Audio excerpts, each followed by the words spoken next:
이제 오느냐 문태준. 화분에 매화꽃이 올 적에 그걸 만나라 밤새 조마조마하다. 나는 한 말을 내어놓는다. 이제 오느냐. 아이가 학교를 파하고 집으로 돌아올 적에 나는 또 한 말을 내어놓는다. 이제 오느냐.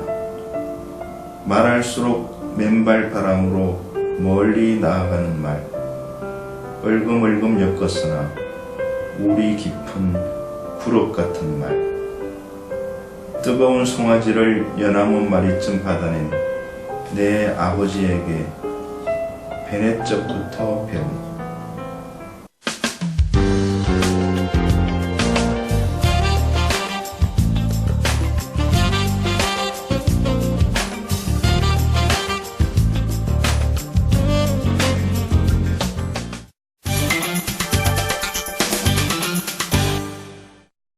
직접적인 계기가 된 것은 제 어렸을 때의 추억인데요. 저는 시골에서 자랐습니다. 경상북도 김천이라는 곳인데 김천시에서도 한 7km, 8km 정도 떨어진 외곽 지역인데 산으로 꽉 둘러쳐져 있습니다.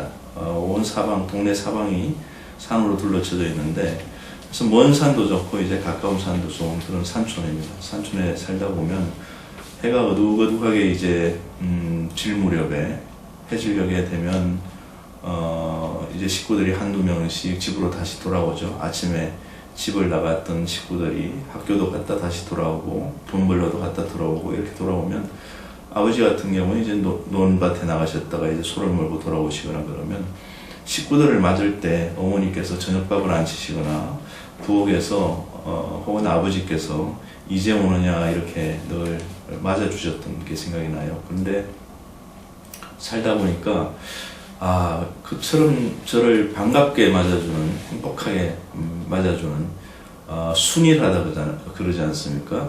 온갖 그것 감정인 상태, 그것이 순이란 건데 아주 반가운 상태로 나를 맞아주는 가장 행복한 단어가 이제 오느냐 이렇게 물어보는, 이제와 이렇게 물어보는 그런 말이었다는 거죠. 근데 그런 말들은 아버지 어머니로부터 들었던 그뿐만 아니라 우리가 세계를 만날 때 혹은 다른 대상을 만날 때, 바깥 대상을 만날 때 꽃이 필 때도 꽃은 너무나 바깥이 고요하고 궁금해서 핀다라고 그랬거든요. 그래서 그런 꽃들이 활짝 필 때, 그럴 때도 우리가 꽃을 볼 때도 꽃이 오는구나 이렇게 생각을 했으면 좋겠다는 거고요. 근데 생각해보면 이런 것들이 짐승을 기르고 생명을 길러본 그런 아버지로부터 제가 어렸을 때부터 배운 말이라는 거죠. 그 말씀은 생명이 존귀하다는 거, 생명이 나처럼 귀중한 존재들이다, 그리고 사랑스러운 존재다, 이런 감정이 있을 때 다른 사람들을 환대할 수 있다는 거죠. 환하게 맞이할 수 있다는 거죠. 그래서 아버지로부터 배운 말이기도 하구나 이런 생각이 총체적으로 들어서 쓴 시가 이제 오느냐라는 시입니다.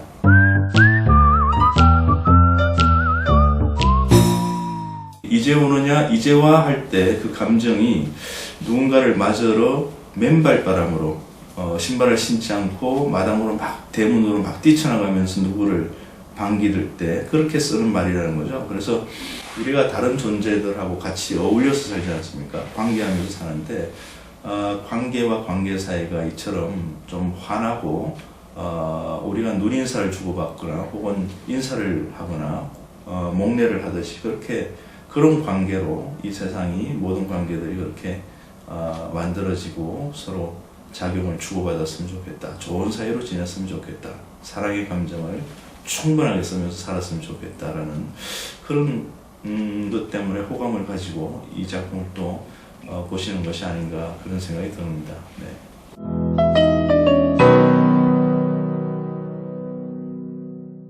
구럭이라는 말에 대해서 좀 궁금해하는 것 같아요. 구럭. 여기 보면 얼금얼금 엮었으나 우리 깊은 구럭 같은 말이다 이렇게 되는데 구럭은 농사 지을 때 이렇게 뭔가를 담는 움푹 패인 그런 도구가 되겠는데 뭘 담을 때 쓰는 거죠. 그런 말들이 생소했던 모양이에요. 그래서 그런 말 뜻을 물어보는 경우도 있고, 그리고 또 시골에서 자란 경험이 있는 분들은 선생님들이나 이런 분들은 이 시가 비교적 어렵지 않으면서도 따뜻하게 가슴을 데펴준다, 이런 말씀들을 많이 하십니다.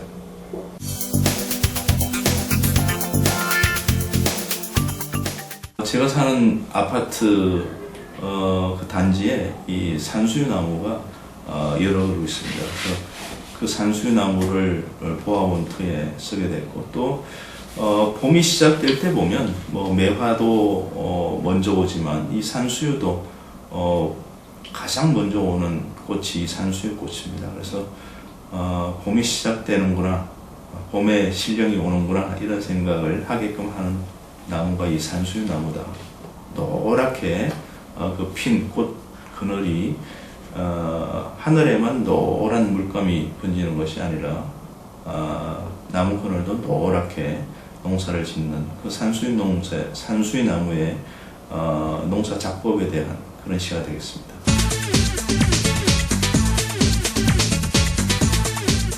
어떤 감정에 우리가 이제 쉽게 흔들리게 되고 그것에 이제 묶이게 되는데, 그럴 때마다 이렇게 좀 우리가 객관적으로 이렇게 좀 봤으면 좋겠다, 이런 생각이 듭니다. 산수유 나무를 볼 때의 그런 경험으로 미뤄보는데, 그래 좀 그렇게 했으면 좋겠다는 거죠. 그래서 산수유 나무는 환한 그 양지 쪽에만 있는 것이 아니라, 밝은 양감 쪽에만 있는 것이 아니라 그늘을 짓는 일까지 함께 하고 있다, 이런 생각을 해보면 우리가 어떻게 이 우리 마음에는 눈물의 골짜기도 있고 웃음의 골짜기도 있다는 겁니다. 그래서 다소는 좀 어려운 시기가 있을 때는 또 다른 좋은 때가 있다, 이렇게 좀 생각을 하면서 마음을 조금 넓게도 잡고 마음 농사를 그렇게 지어본다면 힘든 때가 지나가지 않을까, 그런 생각이 듭니다.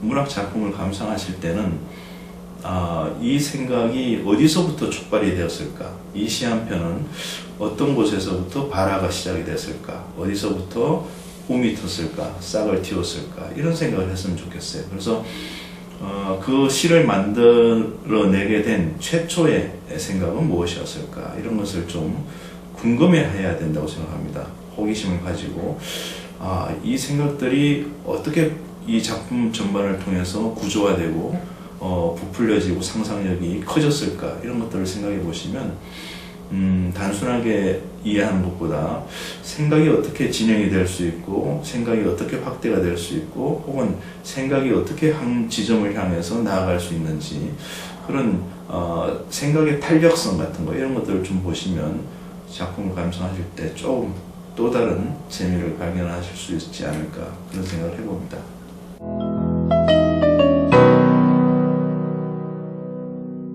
제가 최초로 읽었던 작품은 이제 박목월 시인의 나그네였던 것으로 기억이 되고요.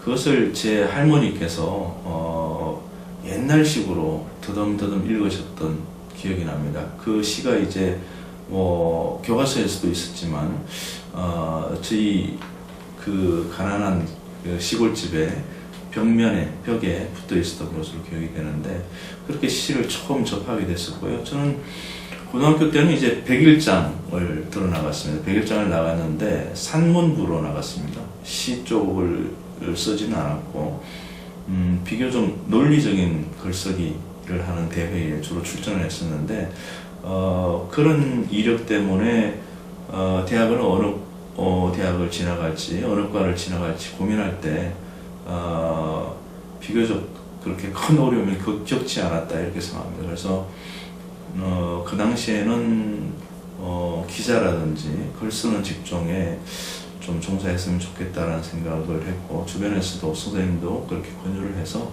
국문과를 지나가게 된 것 같습니다.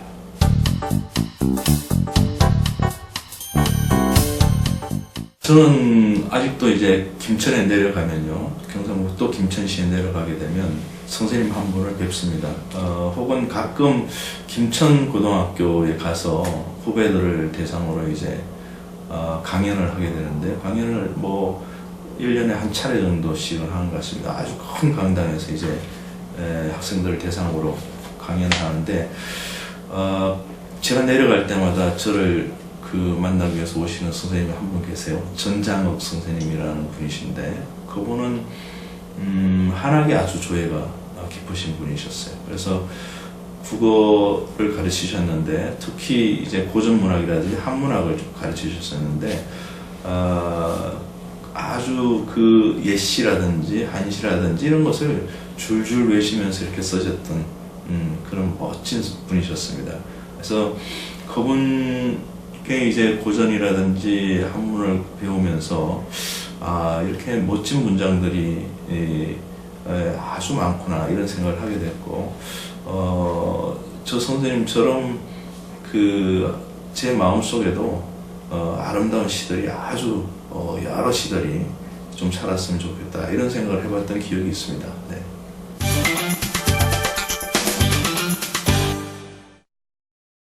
많이 읽을수록 이익이 많이 생깁니다.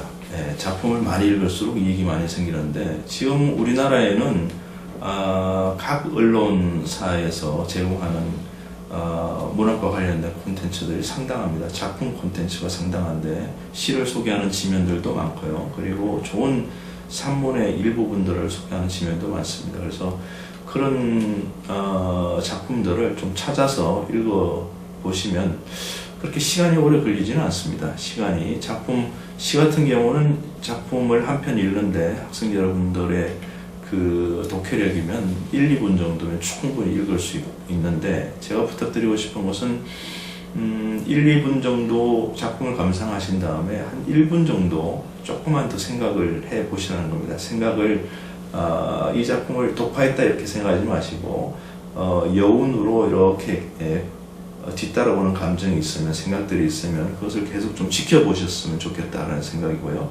그래서 그런 작품들을 많이 읽고, 또 좋은 작품이 있으면, 좋은 문장이 있으면 별도의 메모지 같은 데다가 필사하는 그런 습관을 좀 길러보시면 그 좋은 문장들이 결국 나의 문장들이 된다는 겁니다. 나의 문장들이 된다 하면 말할 때, 혹은 내가 내 의사를, 생각을 드러낼 때 그런 문장들이 도움을 준다는 겁니다. 그래서 근사하고 비교적 자신의 생각을 또렷하게 전달할 수 있는 그런 문장력과 말하는 화법을 갖추게 된다는 겁니다. 그래서 좀 비교적 가까이서 찾을 수 있는 그런 작품을 읽을 수 있는 기회들이 조금 더 많아지셨으면 좋겠다, 그런 바람을 가져봅니다.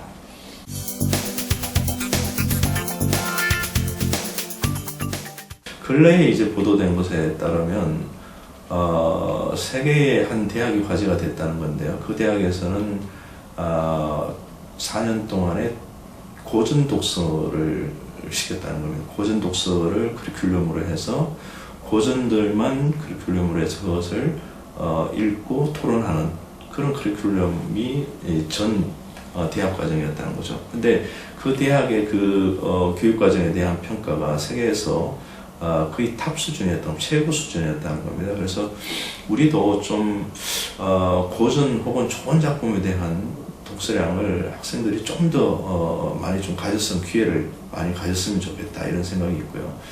뭐 그런 것은 우리 주변 국가들에서 더 애쓰고 있는 부분이다 이런 생각이 듭니다. 그래서 우리 학생들이 좀 다양한 독서 경험을 좀 가질 수 있도록 그런 집필이 됐으면 좋겠다, 그런 생각을 가져봅니다.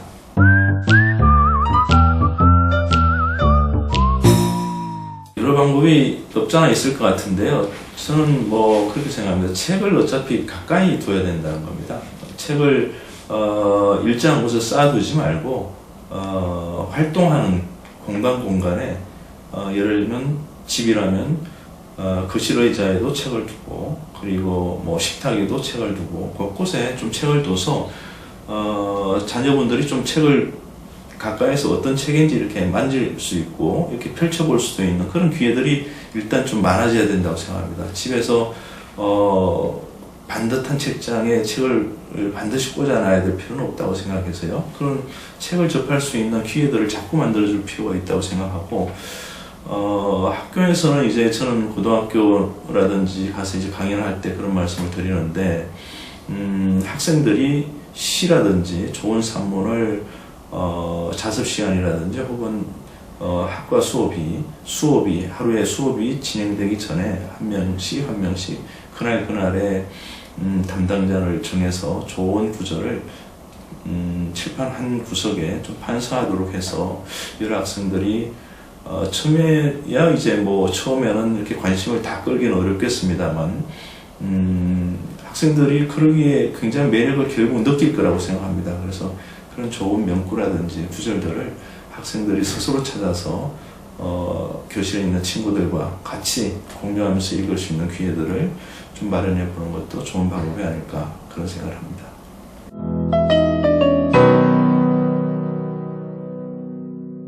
저는 책을 들고 다닙니다, 주로. 네, 그러니까 어딜 나가도 빈손으로 다니지는 않습니다. 그러니까 그럴 때마다 시집을 들고 나가는데 버스를 타고 뭐 누구를 만나러 갈 때는 아니면 미리 도착해서 누군가를 기다릴 때는 책을 펴둡니다. 작은 시집 같은 것을 펴서 이렇게 보면서 기다리죠. 그래서 늘 책이 이제 이 호주머니 속에는 들어있는 거죠. 옷 속에 들어있어서 사실 그렇게 하지 않으면 시를 짓는 일에 다소 어려움도 있습니다. 왜냐하면 시인이라는 사람은 극도로 예민한 어떤 그 감성의 상태를 지속적으로 유지시켜 줘야 된다는 겁니다. 그래서 그런 상태에 있어야 되기 때문에 늘 다른 사람의 언어 혹은 이 문자화되는 언어들을 가까이 두면서 내 마음밭이 늘 고요하고 적절하게 긴장되어 있는 상태에 있어야 한다는 겁니다. 그럴 때 좋은 작품들을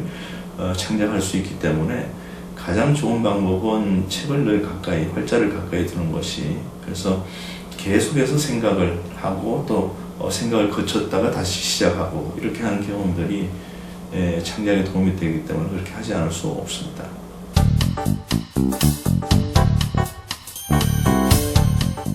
일산에 산 지는요, 20년 정도 됐습니다. 시골에서 제가 고등학교 졸업할 때까지 살았고, 그래서 그게 한 20년 정도 시골에서 살았었는데, 결혼을 하던 해부터 살았으니까 한 20년 더 산 것 같아요. 비교적 그 서울과 좀 가깝고, 그것보다 제가 더 좋아하는 것은 저는 이제 시골에서 줄곧 자랐기 때문에 산이 가까이 있는 동네가 참 편안한 느낌을 줍니다. 그래서 저는 행신동이라는 곳을 택해서 한 20년째 살고 있는데 집 바로 뒤편에 산이 있습니다. 얕은 산이 있는데 그 산에 새벽이건 늦은 저녁이건 혼자 이렇게 산책하는 시간이 참 좋고, 그래서 이 행신동의 자연환경, 논두렁이 있거나 들길이 있거나 이런 혹은 배꽃이 환하게 피는 무렵이라든지 배가 익어가는 풍경이라든지 이런 것들이 제시가 가지고 있는 어떤 자연서정하고 비교적 잘 어울리는 그런 곳이어서 제가 이곳을 떠나지 못하고 있다 이렇게 생각하고 있습니다.